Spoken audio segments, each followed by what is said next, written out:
bulan menjelang tutup tahun, aktivitas fisik mulai kembali berjalan normal untuk beberapa negara bulu tangkis, meskipun tetap berjalan di bawah protokol the new normal.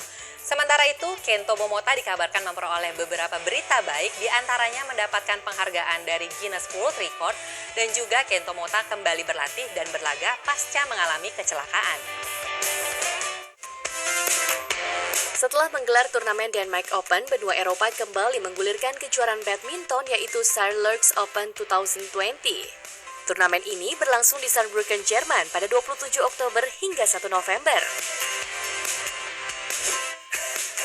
Di sektor tunggal putra, gelar juara diraih atlet Prancis Thomas Junior Popov.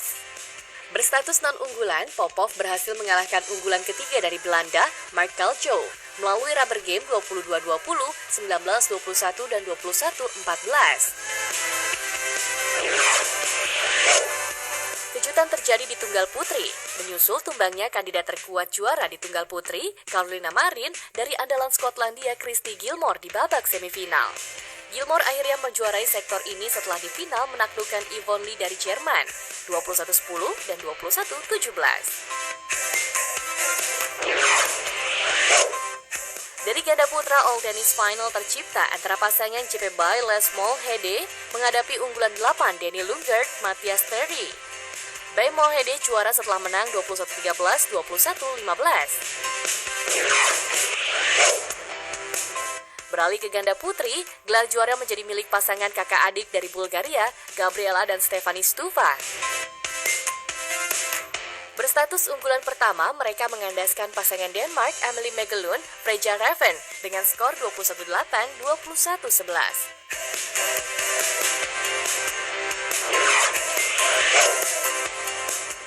Terakhir di ganda campuran, pasangan Jerman yang baru saja menjuarai Denmark Open, Mark Lampus Isabel Hattrich, justru gagal menjadi juara di rumah sendiri.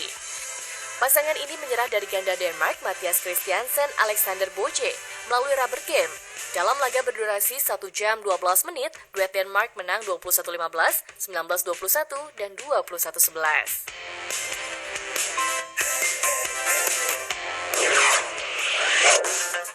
Kento Momota mendapat penghargaan prestisius. Pebulu tangkis asal Jepang masuk dalam Guinness World Record sebagai atlet tunggal putra yang meraih gelar terbanyak dalam 1 tahun.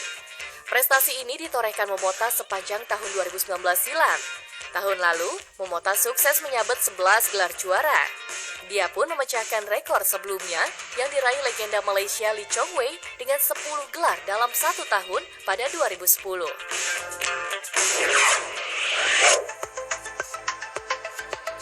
Memasuki bulan Desember, atlet bulu tangkis yang tergabung dalam pelatnas kembali menjalani latihan normal 2 kali dalam sehari. Hal ini dilakukan agar kondisi kebugaran para atlet segera kembali pulih dan mencapai puncaknya.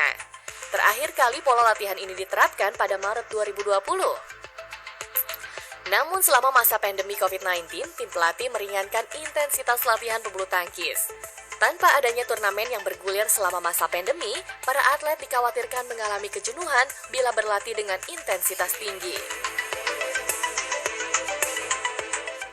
Sobat UC Sports, bagaimana perjalanan Marquis Kido dan Marcus Gideon yang sempat menjuarai turnamen bergengsi French Open 2013? Simak informasinya dalam Classic Match tentunya setelah pesan-pesan yang berikut ini.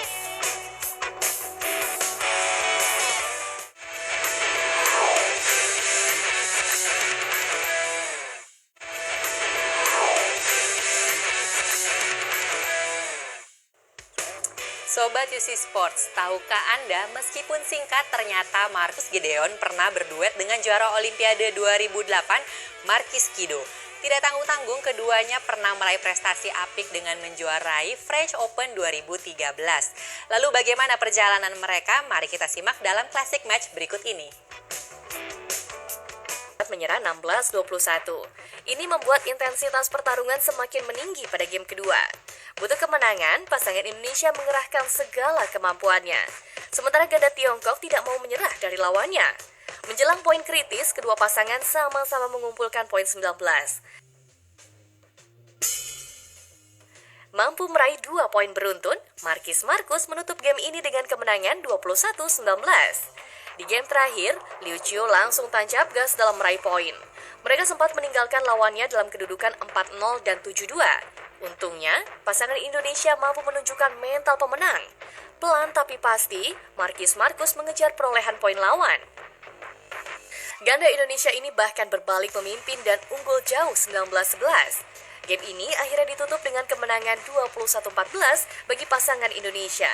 Setelah melaju ke final, Markis Marcus tidak tertahankan meraih gelar juara dengan menumbangkan unggulan keempat asal Malaysia, Kok Kian Ket, Tan Bon Heong, melalui straight game 21-16, 21-18.